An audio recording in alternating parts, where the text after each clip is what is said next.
There's someone who isn't subscribed among us.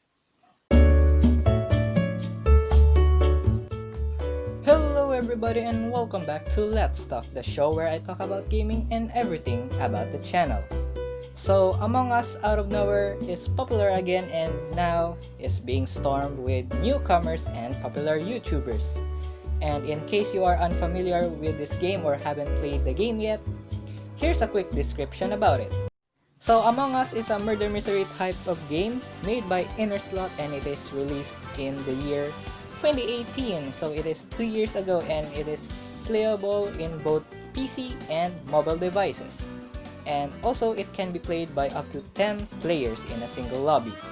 There are 3 maps that you can play in the game: the Skeld, Mira HQ, and Polus.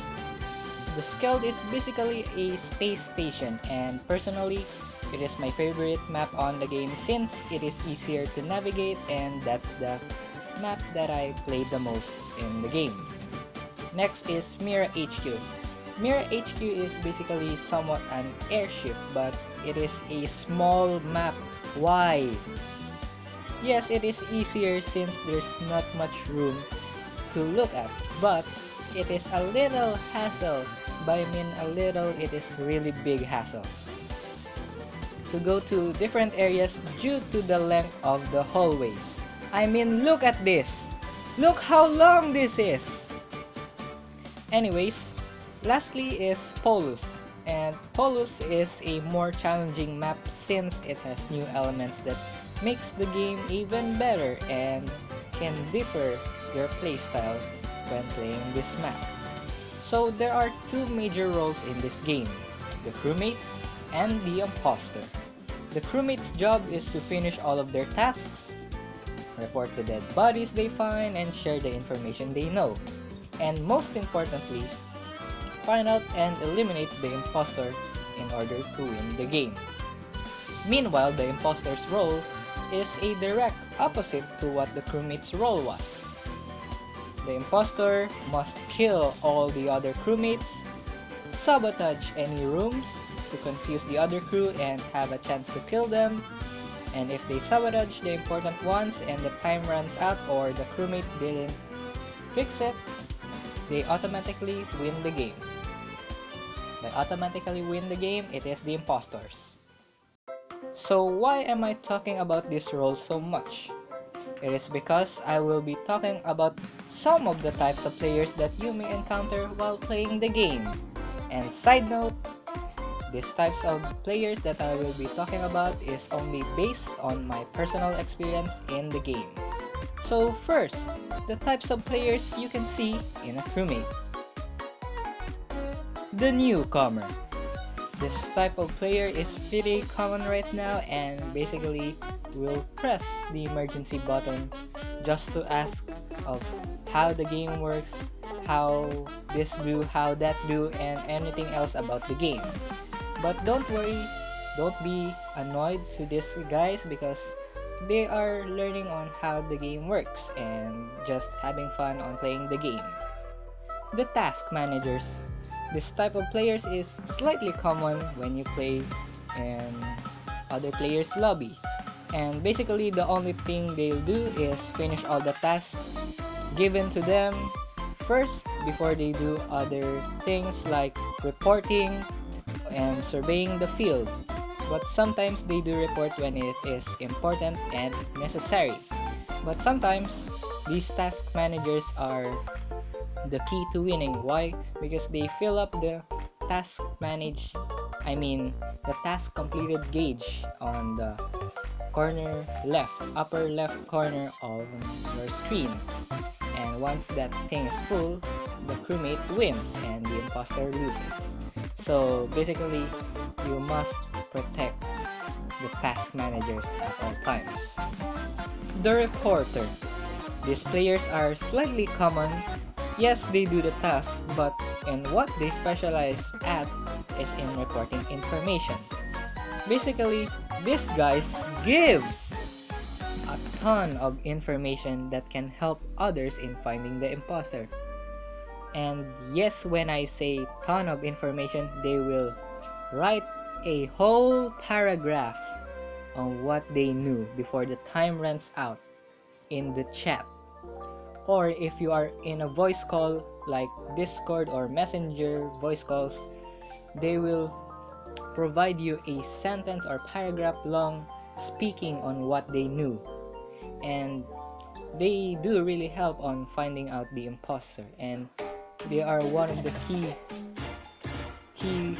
players on helping the detective. And right on time, we are discussing about the detective. The detective. These guys are either veterans or they know the game well. Basically, they know how to pinpoint at things and can easily know who the imposter was, since they know every details of the map, vents, everything else, as long as they have enough proof. But sadly, yes, it is sad, these guys are the ones being targeted first by the imposters, since they know they are in danger when these guys are around. And 95% of the time, almost every time when the detective pinpoints anyone in the game, they know they're the imposter and they can easily win the game by pinpointing and suing the imposter right away, and yeah, a victory for the crewmate. The roamers, oh my, help me! These guys, I mean literally, these guys are sometimes or always will be a pain, since they don't do that task that much and they only wander in the field all the time. But they do help a little bit in finding who the imposter was. Yes, because they roam, they're like the reporters, but they don't give much information, and sometimes these roamers will be the one being sued by the one who is the imposter, and sometimes or always they will be the one being ejected first because the imposter has enough alibi. And remember that. The security guard. These guys are sometimes or always will be the most useless crewmate you will ever had. Basically, they don't do the tasks and just look at the cameras all the time. Yes, sometimes they finish all their tasks first before looking at the cameras, but the downfall is they weren't being trusted by everyone all the time. Why? Because they were only on the security looking at the cams. Even though they say they saw the murder on cam, they saw the imposter, they knew who it was, but they were not being trusted by anyone. And that's why the imposter can get a free kill because of the security guards. And sadly, the security guards are the ones being eliminated first by the crew in meetings or being killed easily by the imposter, since they are alone looking at the cameras. And even though they have a fellow security guard, the blame is shifted to them by the imposter. Sad, I know. The spectators.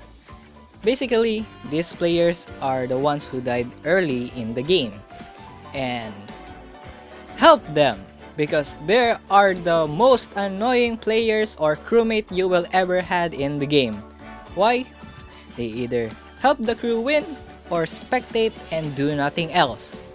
And one time when I died early in the game and saw a lot of players, some of the players who also died with me, and I chat them to finish all the tasks, and what did they tell me back? They finished all their tasks. And what did I find out? The task completed bar isn't even halfway there. How it become they finish all their tasks if the task completed bar isn't even halfway there? How? So those are the types of players you will see in a crewmate. And I'm sorry if I'm being angry because I am really angry about those last three. And really they are a pain when you are playing with them. So anyways, now that I have talked about the crewmates, now what about the imposters? The professional. These guys are masters in becoming an imposter. Basically, it is the complete opposite of the detective. They have the perfect alibi, knows the map and vents very well, knows when to strike, and always has a plan on how to kill and how to get away from the blame easily. The obvious one. These guys are the most annoying killers in the game. Basically, they will kill you in broad daylight and is noticed by everyone by being suspicious but still can get away with it. And I mean, they can really get away with it because either they are good or your crewmate members are really dumb. The ninja. These guys can be compared to the professional ones. They kill but don't report and escapes the scene quickly and go to different places so they don't get suspected by everyone. They sometimes use vents as their quickest route to escape, and they kill more efficiently when the lights are sabotaged, since no one can see who the murderer was. And that's their advantage. When you are the imposter, you can sabotage the lights and kill everyone! The sabotage probe. These guys wins by using their sabotaging skills. Basically, they sabotage the doors, turning off the lights, makes Crisis to confuse and separate everyone from each other before they hunt their prey. But sometimes they can't get away from the blame very easily. And you know why. The Vent Goblin. Also, side note, this is inspired by Slimesicle. Please don't sue me because I am just looking for some reference I can call with this type of player. So anyways, please enjoy the rest of the video. These guys are sometimes the most annoying players you will ever see. Basically, they'll charge the kill cooldown to 0, and once it is ready, they will quickly hop into the vents and will find someone who is alone, kills it, and then hops back in to escape. Goes out to charge the cooldown again to 0, then repeats the process. They can get away with what they have done a little since they have already escaped from the scene, but they can be suspected due to their fast traveling from places to places and weak but effective alibis. The Psycho. These guys can be really clever. Why? What they do is kill, then report, then make alibis and stuff up just to draw everyone from being the one blamed to blaming someone else. They can be easily eliminated if they make a fatal slip up on what they have done or see, and that's always common. And last but not the least, the Brave. Finally! These guys have no shame on killing someone, and listen to this, they will do it in front of many people, then blame it to someone else. They have no shame whatsoever. There's a 50% chance that they won't be eliminated since some people were not there during the murder and will have their backs to save them from being eliminated. How stupid can you be? They'll have a 100% chance to be eliminated when other people that were not there relieves the other players who were there and saw everything. So, if you're being brave on being an imposter, do it wisely. So yeah, those are some of the types of players you may encounter in the game. And again, these types are only based on my personal experience. And maybe sometimes you can encounter this type of players when you play the game. And also, I am sorry if I shouted or being angry on random times because some of these players are really annoying. Trust me. So anyways, thank you all so much for watching today's episode, and I hope you all have fun watching it. And also, I will be doing 2 videos in Among Us with my friends, and it will be uploaded real soon on the channel. So again, thank you all so much for watching, and be sure to subscribe and ring that bell so you won't miss out on any new videos I upload on the channel. Again, thanks for watching, and I'll see you all in the next video. Goodbye.